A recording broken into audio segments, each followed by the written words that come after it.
I am 97 years old, and a few years ago my doctor looked at me very seriously and said a word that I had heard before, but never thought would become part of my life: Parkinson's. He told me it was a disease that affects movement, balance, and control of the body.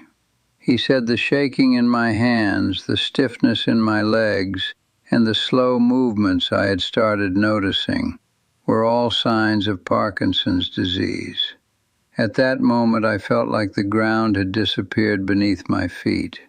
I had lived through wars, economic crashes, and the loss of many people I loved. But hearing that diagnosis made me feel helpless in a way I had never felt before. For weeks after that appointment, I watched my body very carefully. Every small tremor made me anxious. Every slow step made me wonder if things were getting worse. Some mornings my hands shook so much that holding a cup of coffee felt difficult. My handwriting started looking strange. Even simple things like tying my shoes took longer than before. And I remember thinking many times, is this how the rest of my life will be? At 97, I knew I didn't have the energy to fight complicated battles. But I also knew something about life that many younger people don't understand yet. Sometimes the biggest changes come from the smallest daily habits. So instead of giving up, I started paying attention to my routine. I spoke with doctors, therapists, and people who had lived with Parkinson's longer than I had. I listened carefully, and I experimented with small changes in my daily life. Over time, I discovered 5 simple things that made a real difference for me. I'm not saying they cured my Parkinson's, but I can say honestly that these 5 habits helped reduce my symptoms, improved my balance, and gave me more control over my body again. Even my doctor noticed the improvement. The first thing I started doing every single day was walking. Now, walking might sound too simple to matter, but when you have Parkinson's, walking becomes one of the most powerful things you can do for your brain and body. In the beginning, it wasn't easy at all. My steps were slow and short. Sometimes it felt like my feet didn't want to move forward. There were days when my legs felt stiff, and I wondered if I should just sit down and rest instead. But I made a promise to myself that no matter what, I would walk every day. At first, it was just 5 minutes around my backyard.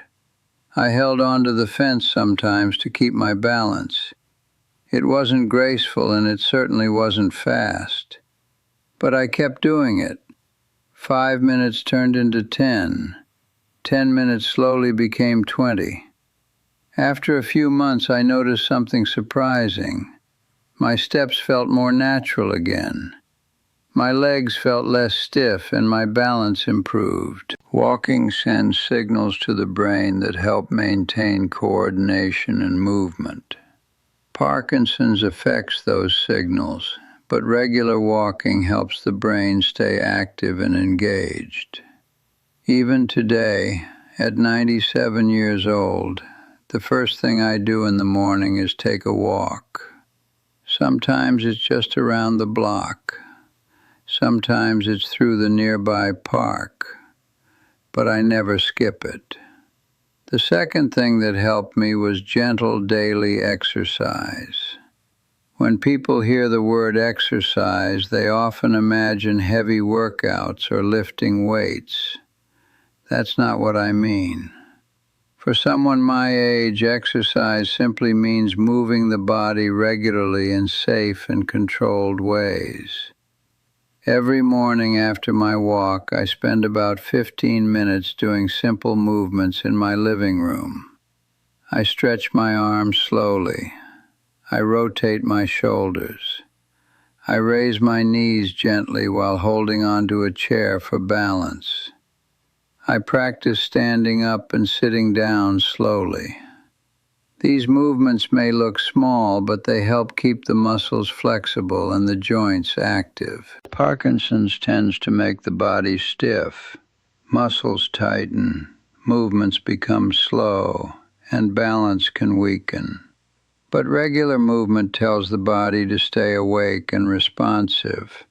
My physical therapist once told me something that stayed in my mind.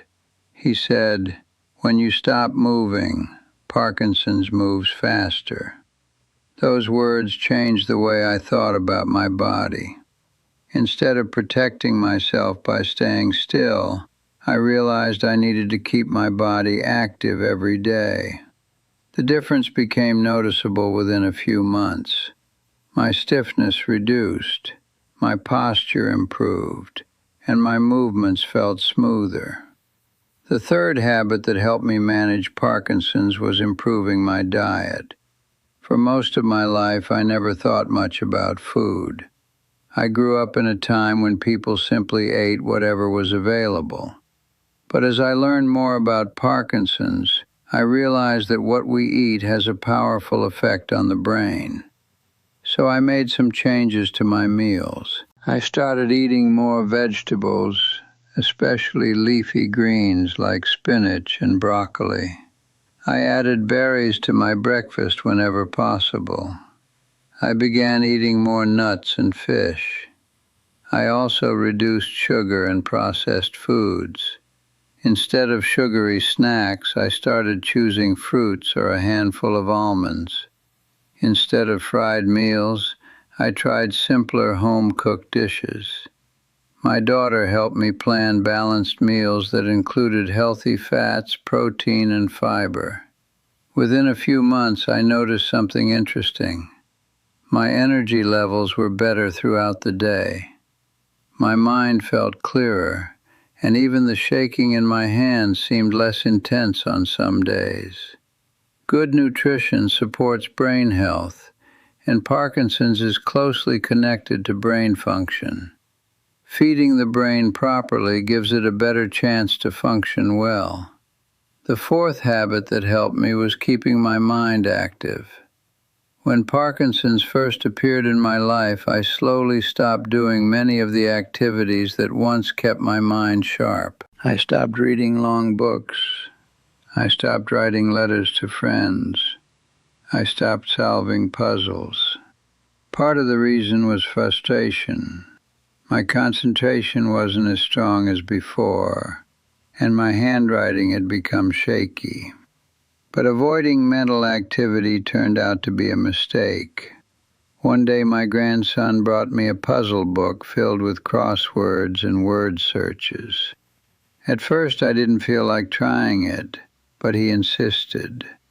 So I began doing a few puzzles every afternoon. In the beginning it was difficult. Sometimes it took me longer than it used to, but gradually my focus improved. I also started reading again, even if it was just a few pages each day. Mental stimulation keeps the brain active and engaged. Just like muscles become stronger with exercise, the brain benefits from regular challenges. Over time, these small mental activities helped improve my memory, focus, and mood. And when your mind feels stronger, living with Parkinson's becomes less frightening. The fifth and most important habit I adopted was staying socially connected. When I was first diagnosed, I began withdrawing from people. I felt embarrassed by the shaking in my hands, and I didn't like answering questions about my health. So I started staying home more often. But loneliness has a powerful negative effect on both mental and physical health. One afternoon, a close friend insisted that I join him for coffee at a small cafe we used to visit years ago. At first I hesitated. I worried that my shaking hands would draw attention, but eventually I went. That simple conversation changed my mood completely. We laughed, shared stories, and talked about old memories. I realized that being around people stimulated my mind and lifted my spirits. From that point on, I made an effort to stay connected with others. I took short walks with neighbors. I called family members regularly. I spent time with friends whenever possible. Human connection reduces stress, improves mood, and keeps the brain active. Parkinson's can sometimes make people isolate themselves, but staying socially engaged can make a big difference in how we feel. Now, after following these 5 habits for several years, I can honestly say that my life with Parkinson's looks very different from what I feared at the beginning. My hands still tremble occasionally. My movements are slower than they were decades ago. But I remain independent, active, and mentally sharp for someone my age. Walking every day keeps my body moving. Gentle exercise keeps my muscles flexible. Healthy food supports my brain. Mental challenges keep my mind sharp. And friendships keep my heart strong. These habits may seem simple, but their power comes from consistency. Small actions repeated every day can create meaningful change over time. If you or someone you love is living with Parkinson's, remember that a diagnosis does not mean the end of an active life. There are still many things you can do to support your body and brain. At 97 years old, I have learned that the human body is more adaptable than we often believe. Even in the later years of life, positive habits can improve strength, balance, and confidence. Parkinson's may slow you down, but it doesn't have to take away your purpose or your ability to enjoy each day. And if a 97-year-old man like me can still wake up every morning, lace up his shoes, and go for a walk with determination, then there is hope for anyone willing to take small steps toward a healthier life.